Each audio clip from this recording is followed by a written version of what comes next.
Can you help? Can you help me? Can you help? Self-Helpless! Can you help? Can you help me? Can you help? Self-Helpless! Can you help? Can you help me? Can you help? Self-Helpless! Hey everybody, welcome to another episode of Self-Helpless. I'm Kelsey Cook. I'm Delaney Fisher. And today we are going to be doing a book review of, one of the most popular books in the self-help world. It's called The Body Keeps the Score by Bessel Kolk, who is a psychiatrist and has basically spent his life's work talking about PTSD and how it affects the body and that brain-body connection that I think the more we've done episodes on the show, the more we're talking about that. So we're very excited to dive into that today. Yeah. Is this the book that Noor recommended when Noor was on the show? Oh, awesome. Yes. And it maybe more than any other book has popped up in conversation with whether it's our guests or the people in my life I see for physical healing, like acupuncture and craniosacral stuff. Everybody's always like, you gotta read The Body Keeps Score. Wow. It's a popular one for a reason. So, also quick little shout out. This is coming out on Monday, November 8th, which means I would have just done Grand Rapids at Dr. Grin's. Thank you so much to the helpsters that came out to that. In real life, I just finished doing, the San Francisco Punchline, and man, there was a guy with a Type A plus shirt in the crowd, and it is, so I know cool. I sound like a broken record, but means so much to meet you helpsters at the shows. Thank you for coming. I'm going to be at the Off the Hook Club in Naples, Florida, November 16th and 17th, and then the Sacramento Punchline, November 26th through the 28th. And then just 2022 is loading up. So go to kelseycook.com, get those tour tickets. Delaney, what's going on with you? You can check out Efficionado, the podcast, at DelaneyFisher.com, and information about my Business Simplicity coaching program will be there as well. So, if you're an entrepreneur, service provider, and you are looking to scale your business in a more unconventional way, that is what the podcast is all about. So feel free to check that out. And then I do have something I'm really excited about that is launching in 2022. And it's basically the answers to, how I've been able to build more than one business without having a lot of kind of mainstream things. I've never had to buy ads. I've never had a publicist. I've never had an enormous social media following, stuff like that. Right. And I'm just kind of releasing that to the public. It's the reason I can have a social media free business. And so I'm packaging that up for people, and I'm going to be offering that in 2022. So if you want more information, go to DelaneyFisher.com if that sounds like something you're wanting to learn about. Amazing. So let's kick it off with a quotable that is from the author, Bessel Kolk. It is, when you activate your gut feelings and listen to your heartbreak, when you follow the interoceptive pathways to your innermost recesses, things begin to change. Yeah. Yeah. So hopefully by the end of this episode, we all feel like we can focus more on listening to our gut, because that's not always what we want to do, right? Like our brain likes to take charge sometimes in a way that isn't always helpful to our healing. Yeah, those moments that you just know something to be true for you and you can't really explain why. You can't list a laundry list of reasons, but you just know in your body. Yep. I love that. I think we should all be following that a lot more. Yeah, for sure. So basically, the overview, like we've said, it's talking a lot about trauma. So trauma, it's incredibly common in our society. It results from an experience of extreme stress or pain that leaves an individual feeling helpless or too overwhelmed to cope with adversity. And traumatized people tend to mistrust anyone who hasn't experienced that same suffering they have and assume that nobody can understand them, which if you've experienced that feeling, it can feel really lonely, right? Yeah. Because you feel like ultimately nobody can connect with you on that same level that you feel that you're on in terms of that specific trauma. Mm-hmm. Yeah. And Delaney, you want to talk about flashbacks? Yeah, flashbacks cause people to relive the mental and physical experience of trauma when they're reminded of it. So when a PTSD sufferer is reminded of their trauma, their body and brain enter a high stress mode since they experience the memory as if it were real. This is called a flashback, an impact of trauma that the author studied in an experiment he carried out with his patients. So each patient agreed to listen to a recording of a script that recreated their traumatic experience. As the script played, participants inhaled air with a tiny concentration of radioactive particles. Activity in the left half of a patient's brain, the side responsible for rational thinking, slowed down and effectively deactivated. A deactivation like this makes it difficult for PTSD sufferers to realize that the things they hear, see, and feel during a flashback aren't real. The patient's stress hormone levels shot up and stayed high. For the mentally healthy, stress hormones will spike and then decrease as soon as a threat has passed. But for those with trauma in their past, these hormones take much longer to return to normal levels. Oh man, how strange. Our bodies and our minds are so strange like that, where we can logically know the thing isn't happening, but our body it feels completely real to it. Yeah. What the fuck? This is fascinating to me that they inhaled air with tiny radioactive particles so they can actually see that in the part of your brain that would help you to go, hey, everything's fine. Yeah. It's deactivated. Wow. Like it's just not working at the capacity that it's supposed to. And then at the same time, those stress hormone levels are peaking. And I don't know if you've experienced this where you come out of a nightmare. You're having a really bad dream and you wake up and there's that period of time where it takes you a little while to convince yourself that it's not real. And that always feels so out of body, no pun intended or whatever, but that you're a logical person. You're an adult. You know logically that what you were just dreaming was just a dream. And yet there's that period of time right afterward where you have to really, really get back in your body and let those stress hormones calm down, because there's still this part of your brain that's like, but wait, are we sure that that's not real? And it's crazy to me that as adults, we can still experience that. Right. And I'm assuming that this is a survival instinct, right? Like our bodies just got to make sure, look, let's just treat this as if it were real, because just in case it is, we want to make sure we're on high alert, ready to make a move at any second. Have you experienced this, Kels, with like logically something is not happening, but your body is responding very differently? I've mentioned a few times on the show this year about how one of my family members was hospitalized for the first half of this year and is still they're out of the hospital, but they are still experiencing the condition that they've been diagnosed with. And I for sure was traumatized from the first half of this year. And now anytime something happens with that person's health, that even if it's like just a small blip, if it's a bad thing, I am instantly in tears. And I know that logically it's like, okay, let's just take this information for what it is.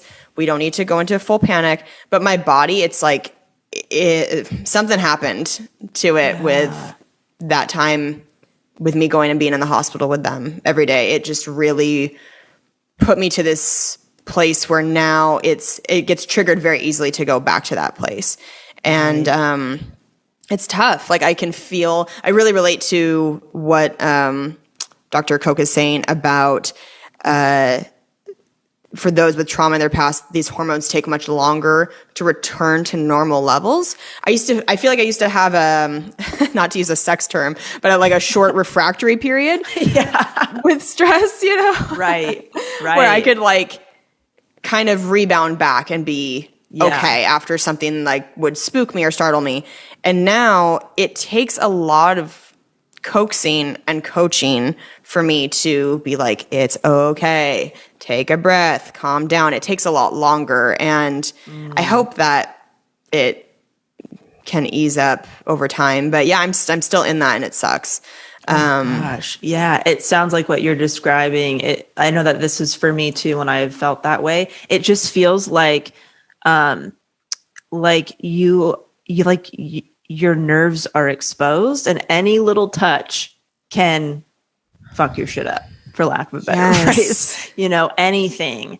And I know that when I think about there's certain moments in my life that I've experienced trauma, and I'm in the midst of trauma right now, which I'm sure I'll bring up at this episode during this episode. But a big one for me was realizing that my first love, my first boyfriend, he admitted that he had been cheating on me for a really long time. Like basically had a double life in a way, like a second relationship behind my back.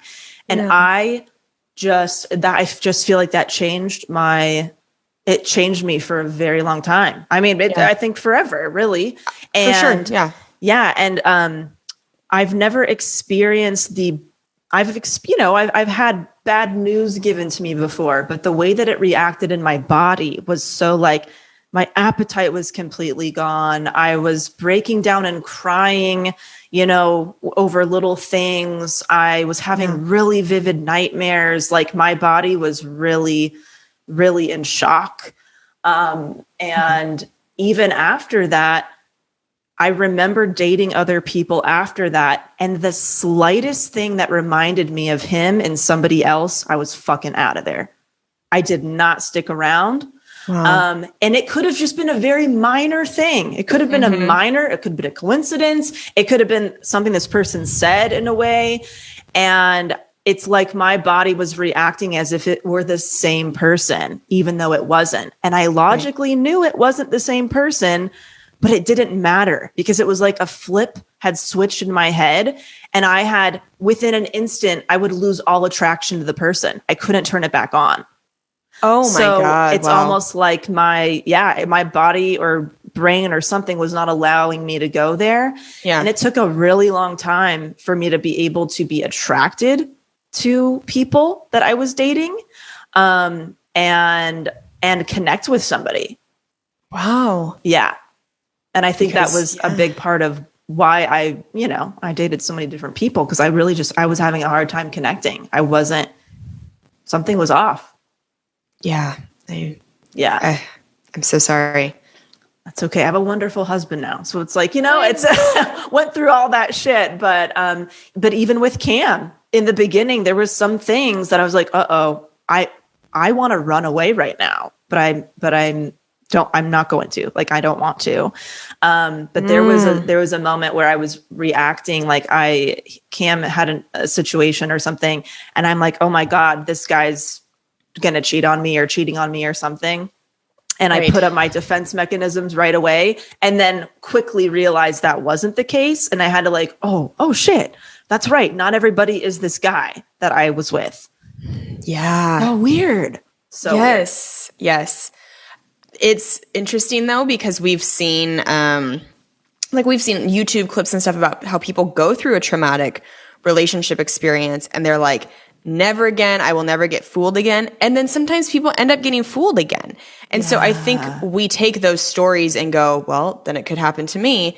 And that makes you even more on high alert of like, well, other people got duped a second time. So like, I need to be extra vigilant, hyper vigilant. And it's, dude, tough. So crazy. I even remember a moment, I was like in my dorm room at the time by myself, feeling horrible.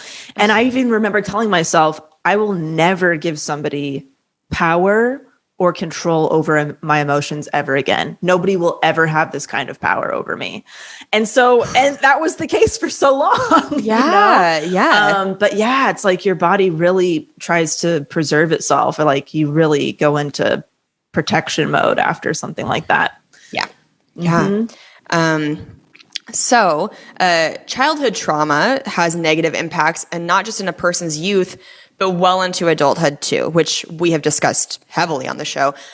With brains that aren't even fully developed, children who undergo trauma are at greater risk to experience a wide range of negative consequences.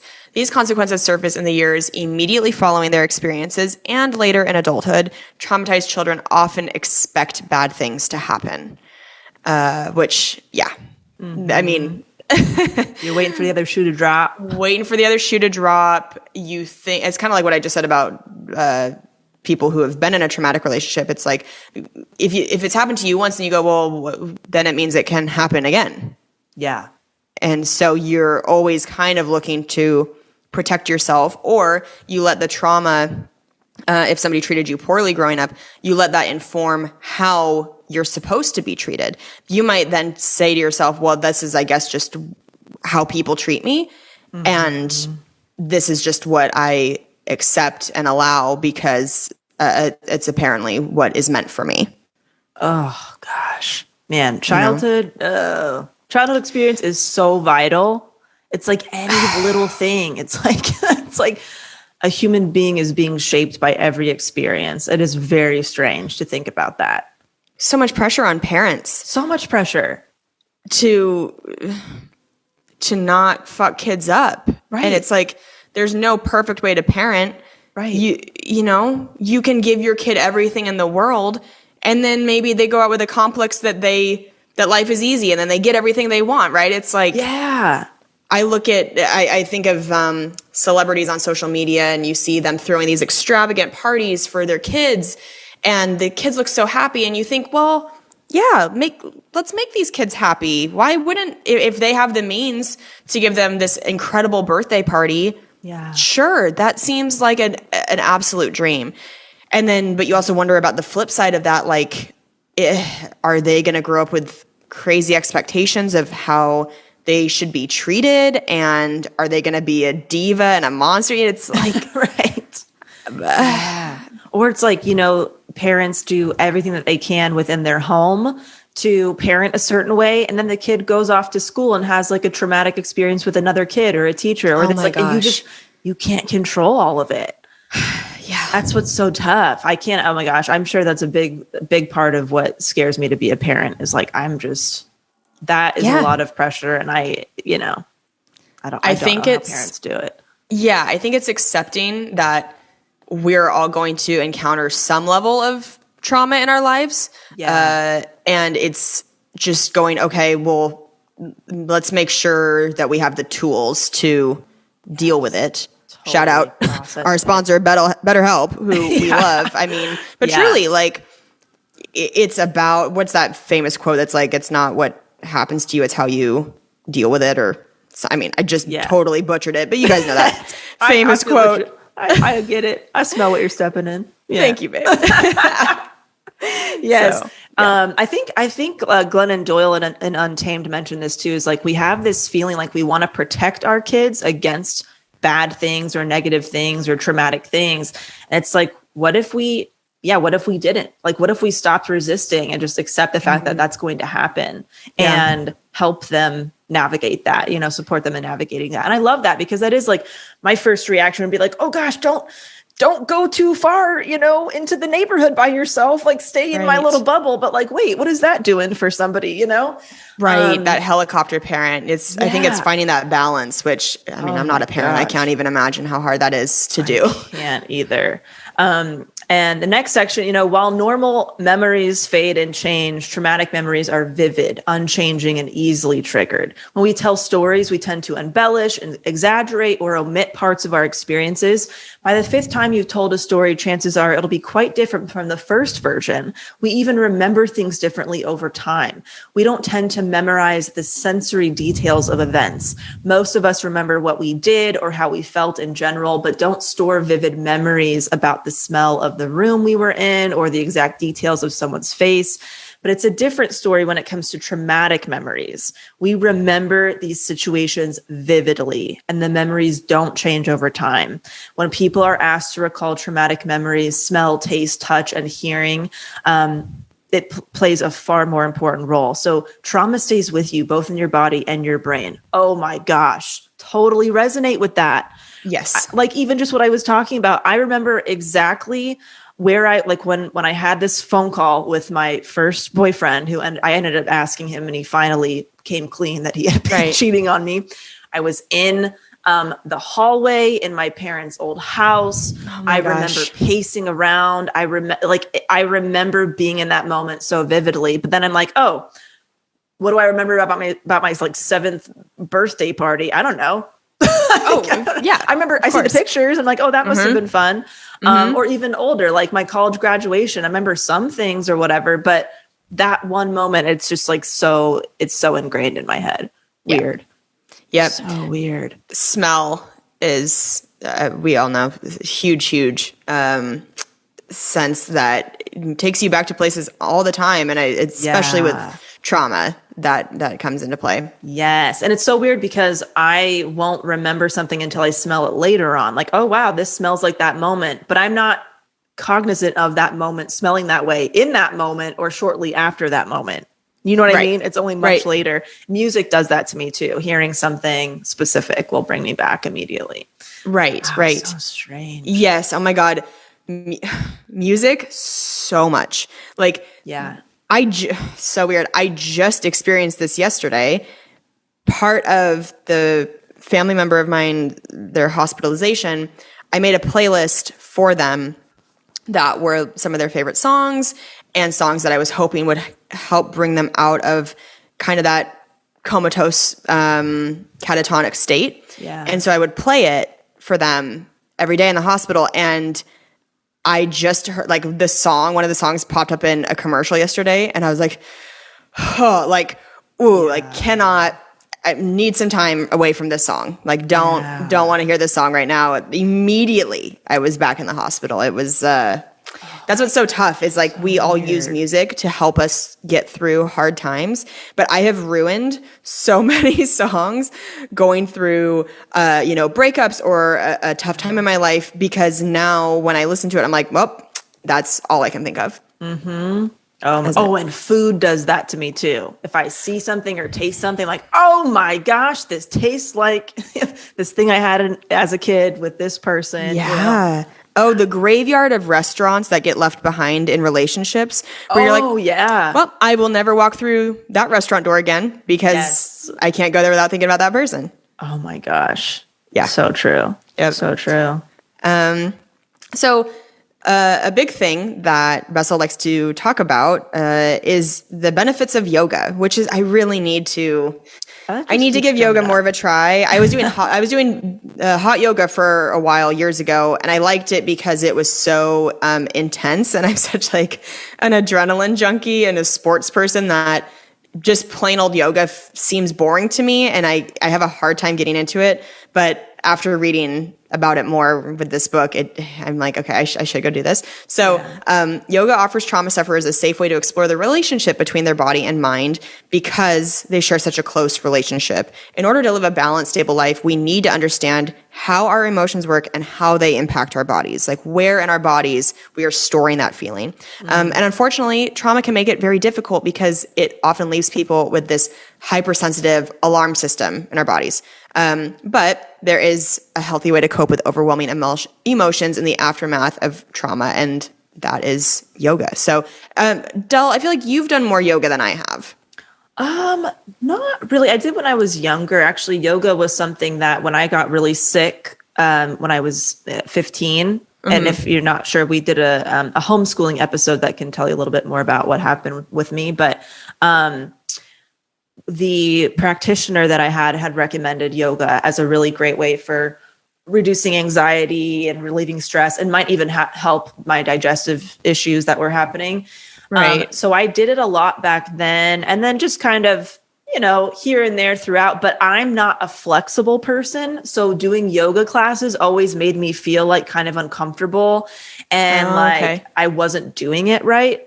And so anytime I do yoga, it's completely by myself. I don't do classes anymore. I don't do like around other people. I just kind of do whatever feels good, for my body. Right. And I kind of feel that way about a lot of classes actually, is like, I think I was always in my head in them, and I don't like being in my head when I'm doing that type of body movement. I'm just trying to like intuitively move it the way that it feels good, and not like try to follow a strict kind of, routine or regimen with it, Yeah. I hear that for I feel sure. like your body will tell you what it needs too. It's like, oh, I really feel like I need to stretch my back or do this. And that's not always the case when you're in a class. I mean, they're working out everything, but you might feel like you need a little extra attention in some areas or something. For sure. Yeah. But yeah. Mindfulness and supportive relationships are essential to trauma recovery. Mindfulness is all about maintaining a conscious awareness of your body and your emotions rather than denying them. This is especially tough after trauma, as painful memories cause us to repress our emotions rather than address them. Mindfulness can alleviate the psychological and physiological impacts of trauma, from depression to stress to psychosomatic conditions like chronic pain. It can also improve immune responses, activate regions of the brain that help regulate emotions and balance out stress hormone levels. And aside from mindfulness, supportive personal relationships are indispensable on the road to recovery from trauma. By building a network of family members, friends, and mental health professionals, patients can ensure they always have someone to turn to when they need help. These networks can be formed through AA meetings, religious congregations, veterans organizations, etc. That's so interesting though, Kels, because like what you just said, sometimes you'll like hear a song and you just can't go there, and you want to shut it off and shut it down, you know? So it's like, sometimes it's like, like being present can be helpful and important, especially when it's like you have to be able to separate what's really happening and what's not happening, like what's happening in your head and what's happening in front of you. Right. But sometimes, like, I don't know, for me, I feel that same way too. Like if I don't feel like crying about something right now, if it feels a bit inconvenient, I will kind of shut that off. Like, you know what? Maybe I'll listen to that song later on when I feel a little bit differently, or I'm in a different situation, or, you know, put it in a different slot. You need that buffer period sometimes. Yeah. And I think that's to be expected with everybody. You can't go through something traumatic and then be like, all right, we're fixing this right now. Like you need time to heal. You need time to rest. But over time, I've become pretty determined and stubborn about reclaiming music and like reclaiming things I love. I really hate the idea of like, this was a song that meant so much to me and now I can't listen to it. So, I've been almost experimenting with PTSD a little bit, where if a song was really hard for me to listen to in the past, I've tried to play it now, and I'll just like start it up, just check in with myself, be like, you doing okay? How we doing? And then it's been nice to bring some things back. And even if it's not something I'm going to be listening to all the time, just the fact that I can hear it and be okay is a victory for me. Oh my God. Yes. You know what I just thought about is kind of basic, like when you have that thing that triggers you immediately, it's almost like actively, consciously forming a new memory around it, like a happier one. And there's a place that this first love of mine, this ex-boyfriend worked at, and it's like a chain that's fucking everywhere. And I couldn't go into that place. Like as I got older, I just couldn't, the smell of it would make me sick immediately. Yeah. And then I couldn't fucking ignore it, because part of my job at some point was having to go in there into this chain thing. And I couldn't. I had to do it, and I had to kind of develop new memories around it and stuff like that. But I think I had to go to this place with a friend and be like, I'm having a hard time being in this setting. It's bringing all kinds of horrible things back for me. And like go there and have a nice conversation about nice things that are happening and like all that. Right. So it's like actively saying, oh, I'm not going to be able to ignore this thing anymore. And now I have to like adapt to it. Yes. This may be confusing. When I was a tour guide as part of my jobs in my 20s, and part of the tour was ending at a gift shop, which also was attached to like a place where you can get some food and drinks and stuff. So I had to drop my guests off there and stuff like that. So, you had to be all up in it. I had to be all up in it every day. Like I couldn't. I had to fucking deal with it head on. And I had been avoiding it for years. I had not gone into a place like that for years. On a more like funny end of scent recognition, I just did the Sklar brothers and Daniel Van Kirk's podcast called Dumb People Town. Nice. It's a really popular podcast, and they share stories of crazy people doing dumb things in the news. And so a Florida man had broken into or I guess not broken into, but he went into a Bath and Body Works and stole 30 candles and like tried to like pepper spray anyway, this whole crazy thing. But we were talking about Bath and Body Works scents, and those were such like those formative years of Bath and Body Works. And they asked me if I remembered. I was like, they are burned into my nasal passage. Oh, Like for sure. Let's just experiment with something right now. I'm going to say words to you and tell me if you can smell it in your nose immediately. Okay. Cucumber melon. I can't smell it in my nose, but in my head, I know exactly what it smells like. Well, that was you know one what of I my mean. favorites. Yeah. But you know exactly the smell I'm talking about. Oh, I know it. And I liked the apple one. What was that? Country apple. Country apple. That was always my go-to. Yes, yes, yes. Warm vanilla sugar. Oh, yeah. Oh, I can smell that. Yep, on my hand. Yeah, totally. Yep. Very weird. Like it's so plumeria. God, there were so many, but they just, and one of the hosts was joking about that he associates that with the smell of an ex.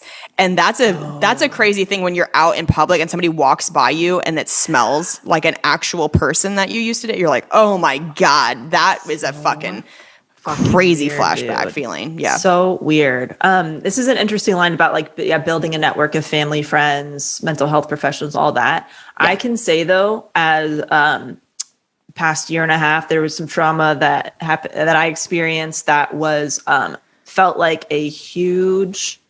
It felt like a betrayal that had been going on for a long time. But basically, when you feel like somebody close to you has lied to you about really big things for a very long time, it didn't make me want to be around a bunch of people and talking to a bunch of people and all that stuff. It actually made me want to retreat and spend a lot of alone time and maybe talk to my therapist, maybe be around my family. But other than that, I had basically been betrayed by somebody so close to me. It didn't make me want to talk to a lot of other people close to me because I felt traumatized by it, you know? And so that's something too, where it's like, sometimes your trauma does happen in your innermost circle with the people that you thought you could trust for a long time. Yeah. And then that's broken. They're like, whoa, now what do I do? Where do I turn? Yeah. Where do I turn? And so that's interesting too. But in a much better place now, different place, and talking to everybody again. But I really just wanted to shut myself in a room for a long time. Yeah. Very weird. So to wrap up, although trauma can happen to anyone, not many of us know how traumatic experiences impact our mental and physical health even decades after the event. So mindfulness, support networks, yoga, and new techniques like neurofeedback are all essential tools for trauma sufferers as they learn to accept, cope with, and recover from their trauma. So it's so important. I think sometimes we just need that time to recheck in with our body. We're going to do an episode soon with my craniosacral practitioner. Yeah, that's Joey. awesome. She's amazing. And so we will be talking a lot about things stored in the body and how that impacts it. And we can get more into that on the episode. But I'm really excited to have her on because I think it's going to be a good, almost follow up to this discussion. Yeah, I would love to have a PTSD expert on too. That would be great. That would be awesome. Yeah, if you are somebody you know is that person, we invite you to reach out to the show and let us know. Definitely. Yes. Anything else, Kelsey, that you want to share about any stuff? Is there a certain thing that helps you when you are feeling like you're... Well, funny timing because my cat Mia jumped up on my lap. Aww. And I just have to say sometimes it's so nice to have a pet or two that comes... I mean, it's been shown that cats or an animal sitting on you can calm you down. And I had people, crowd members come up to me after a show recently who were helpsters that were like, we love watching on YouTube and we love when Mia jumps on your lap. And it's so funny because I didn't even know that people would notice or care. But if you're watching on YouTube, she's just the best. So she's just my big snuggly teddy bear. But I love anything I can do that gets me more in touch with my body. And sometimes that's really just sitting the fuck down and saying, I'm not going to look at my phone for a sec. I'm not going to make a phone call. I'm not going to go run an errand. It's just sit for a second and get in touch with your body again. Yeah. I'm really trying to take breaks right now. Well, what's today? Is it a Monday?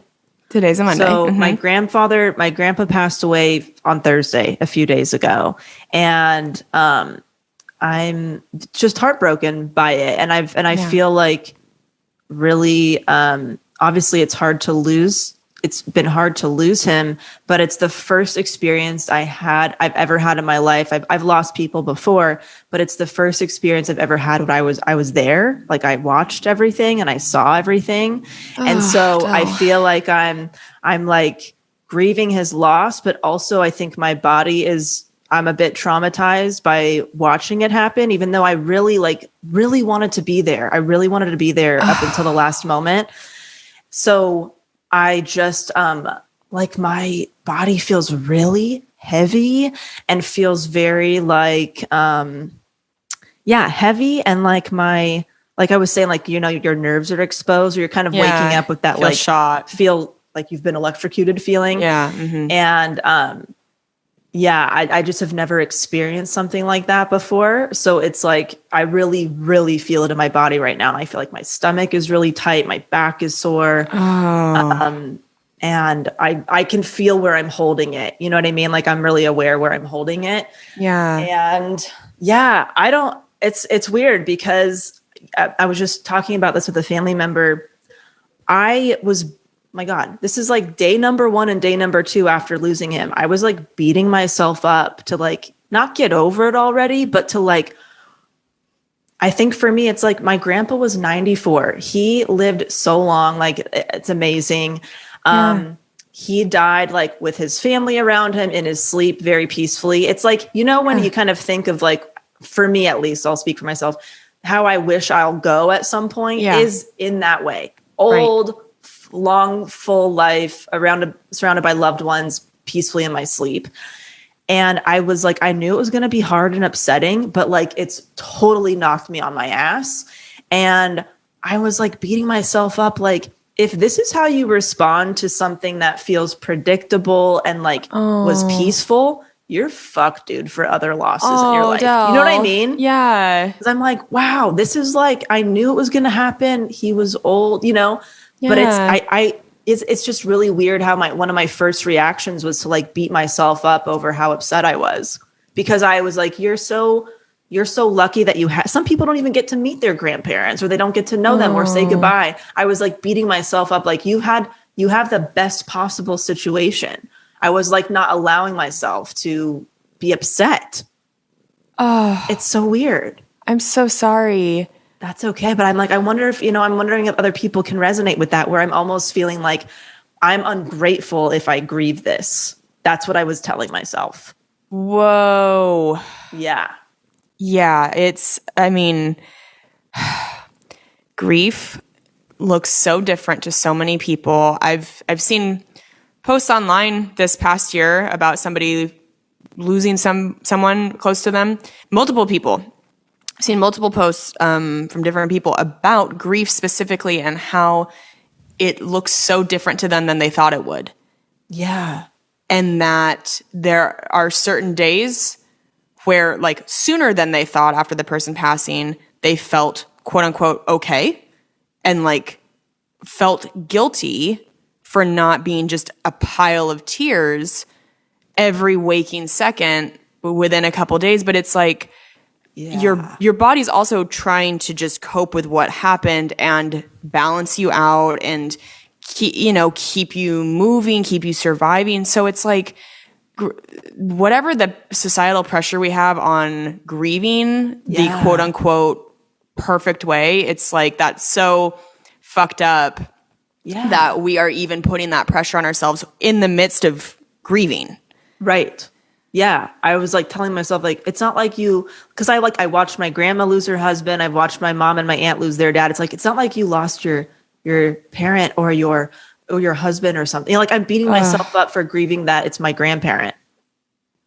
It's so weird. I was not expecting that, but like, yeah. So, if you felt that way, I totally get it. And like, I'm just allowing myself, like, I'm still allowed to be upset. Like, giving my permission to be fucking devastated. No kidding. And so weird.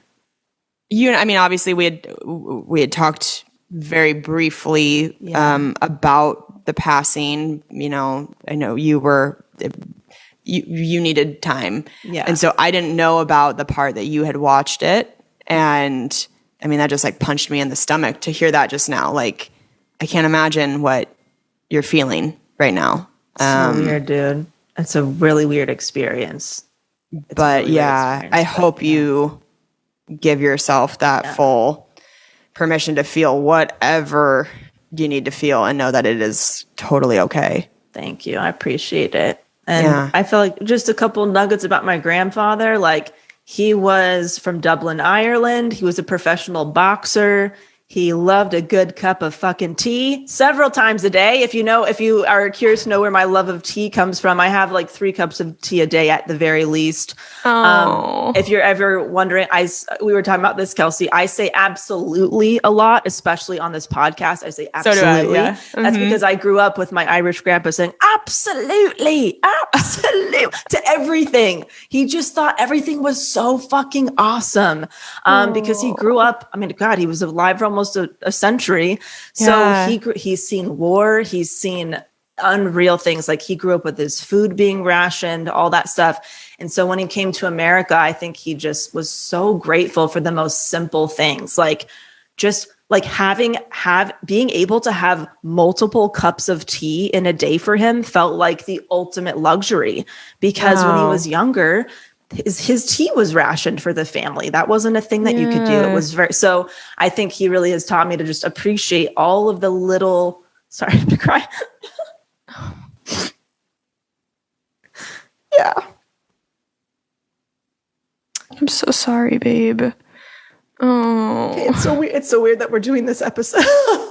I know. It's weird because we just did the burnout episode when you were in like a really bad bout of burnout and you were talking it from burnout, and I'm like talking from grief. Right. So, oh, babe.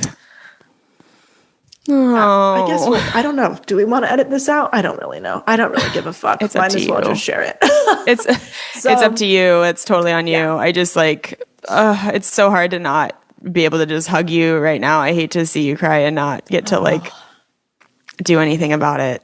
Yeah. So if you're going through it, we're here for you. Yeah. Yeah. Oh, babe. Well, he sounds amazing. He was so much fun.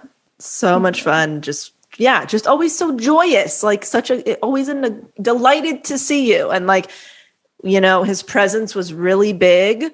Like, his laugh was very big, very infectious. The way he greeted you was like, Delaney, my love, like he would just but he did that to everybody. If you walked into a room, it was like you were a fucking celebrity, and he was so happy to have you there. So yeah, I learned a lot of awesome so special. things. Yeah, he was so cool. And so it's nice to be able to share him. Like, I never thought I'd be in a position where I would be speaking into a microphone about him, where other people could hear about him. So making me all teary now. Anyway, hug the people that you love today, and take care of yourself. We love you. Yeah. We love you very much. Thank you for tuning in, and we'll see you next time. Yes, we will. Bye, guys. Bye. Bye.